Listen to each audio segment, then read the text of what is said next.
On ignore beaucoup de choses sur l'histoire de Luigi resté dans l'ombre de son frère depuis sa première apparition en 83.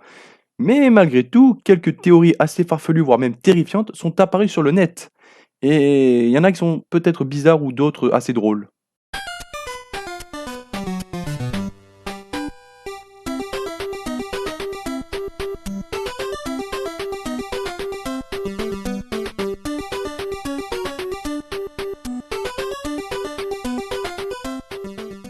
Numéro 1, dans Luigi's Mansion, il se serait suicidé avant même le début du jeu.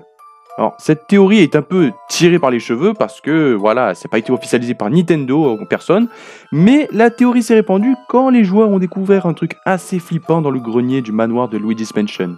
Lorsque la foudre frappe et que Luigi est au téléphone, on aperçoit son ombre au mur avec une corde autour du cou.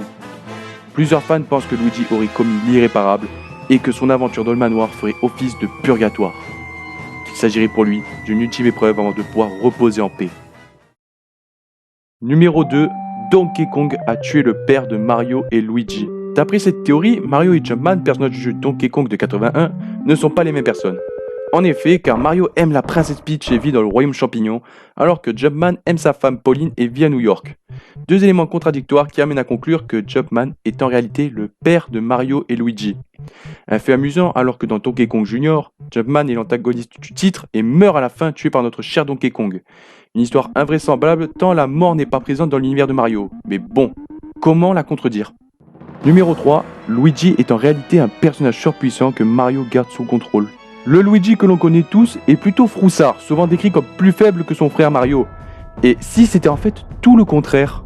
En effet, l'homme tout de vert vêtu ne s'habillerait pas de cette couleur sans raison. Il aurait beaucoup de similarités avec le célèbre Hulk. La seule crainte de Luigi est d'aller trop loin un jour et de blesser des gens par accident à cause de ses pouvoirs enfouis. Une raison pour laquelle il reste constamment derrière Mario, qui est le combattant le plus habile qui existe, et la seule personne qui peut l'arrêter. Il ne faut pas aussi oublier la peur des fantômes que ressent Luigi, car en effet, ce dernier est effrayé à l'idée de se faire posséder par l'un d'eux, et donc de perdre le contrôle et de blesser certains de ses proches. Une théorie farfelue certes, mais qui se tient.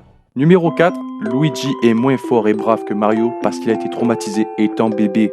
Luigi manquerait de confiance en lui à cause d'un événement survenu dans Super Mario 2 Yoshi Island. Dans ce titre sorti en 95, bébé Luigi se fait kidnapper et reste captif pendant l'intégralité du jeu, pendant que bébé Mario reste scotché au dos de Yoshi alors qu'il doit affronter de multiples monstres. Cette aventure aurait donné le goût du combat à Mario alors que son frère, lui, est resté dans son coin à pleurnicher en attendant du secours. Une épreuve traumatisante qui l'a probablement marqué à vie. Numéro 5, Luigi est transgenre. Cette théorie est carrément devenue canonique dans l'esprit de nombreux joueurs après une mise à jour de Nintendo. On parle ici de la nouvelle description de la super couronne de New Super Mario Bros. Deluxe. Vous savez, cet objet qui permet à Toadette de se transformer en Peachette. Eh bien, dans la version Switch du jeu, Nintendo a décrit l'objet de la façon suivante. Quand Toadette en trouve une, elle peut se transformer en la super puissante Peachette.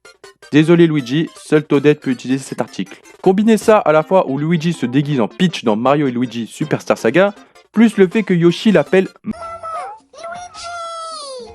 Doucement, mangeur de chenilles, je ne suis pas ta... Maman? Maman, Luigi? et vous obtenez une théorie qui tient debout. Avant de quitter la vidéo, je tiens à vous expliquer quand même pourquoi en 2 ans il n'y a pas eu une seule vidéo de 5 théories sur Luigi, alors que je l'avais promise. Eh bien, c'est pas que j'avais la flemme ou que j'avais pas le temps. Non, parce que le temps, j'en avais quand même. Mais c'est juste qu'en fait, je n'avais pas d'idée de quoi faire. Parce que je veux dire, il y a tellement de théories sur Luigi que... En fait, je pouvais pas en choisir, je galérais à en choisir une du coup. Et c'est vrai qu'au bout d'un moment, j'ai fini par laisser tomber le 5 théoriques. Je me suis dit, ah ben c'est bon, on va le laisser tomber. On verra ça une autre fois. Et bien voilà, là, aujourd'hui, il a été fait.